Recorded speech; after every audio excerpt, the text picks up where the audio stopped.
여러분 안녕하십니까? 2월 20일 정오뉴스입니다. 첫 소식입니다. 서울시 공무원 간첩 사건의 증거 조작에 대한 해명이 거듭될수록 의혹은 더욱 짙어져 가고 있습니다. 정부의 해명 또한 연일 오락가락입니다. 현재 검찰이 제출한 피고인 유 씨의 중국 북한 출입경 기록 등 3건의 문서가 조작 의혹을 받고 있는 상황인데요. 앞서 검찰은 문서 3건에 대해 1건은 자신들이 외교부를 통해 2건은 국정원이 선양 총영사관으로부터 받은 것이라고 밝힌 바 있습니다. 하지만 법무부와 외교부의 답변은 달라 논란이 일고 있는데요. 황교안 법무부 장관은 지난 17일 법사위에 출석해 검찰이 법원에 제출한 3건의 문서를 두고 공식 외교 라인을 통해 확보한 것이 분명하다고 밝혔습니다. 그러나 그 다음 날인 18일 윤병세 외교부 장관은 상반된 입장을 내놓으며 조작 의혹을 배가시켰는데요.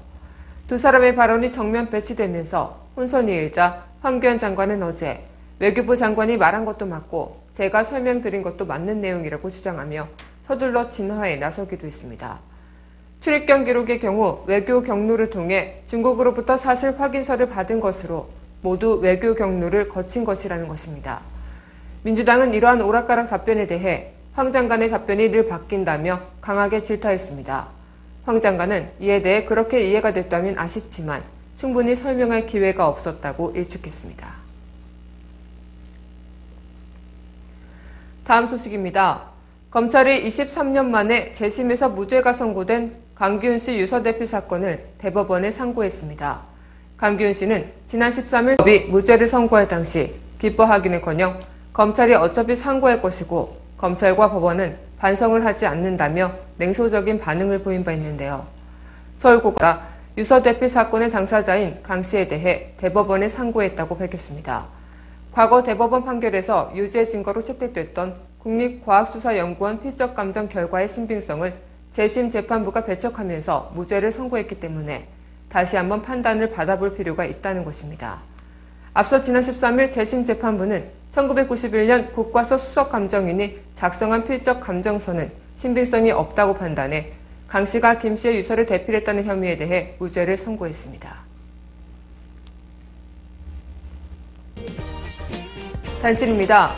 민주당이 새누리당의 반대에 부딪혀 기초선거 정당 공천 폐지가 무산되더라도 대선 공약에 따라 6.4 지방선거에서 공천을 할 것인지를 놓고 막판 고민 중입니다.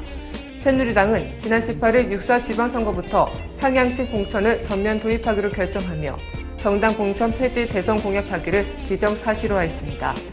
이에 그동안 정당 공천 폐지를 대선 공약과 당론으로 채택하고 주장해왔던 민주당도 이 문제를 다시 고민하지 않을 수 없게 돼 귀추가 주목됩니다.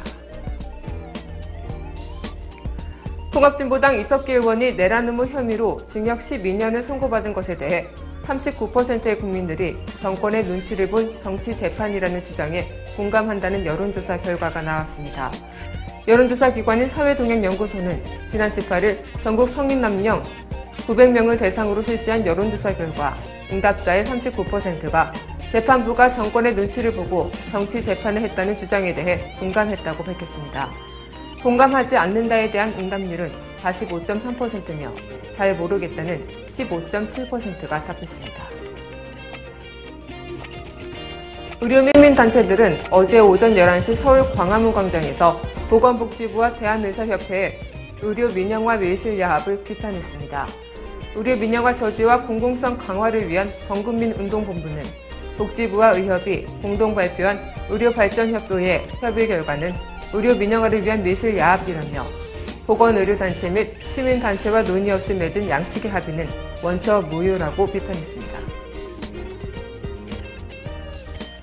정부가 경주 마우나 리조트 체육관 붕괴 사고와 관련한 대책의 일환으로 대학학생회가 단독으로 진행하는 오리엔테이션 등을 폐지하는 방안을 검토하고 있습니다.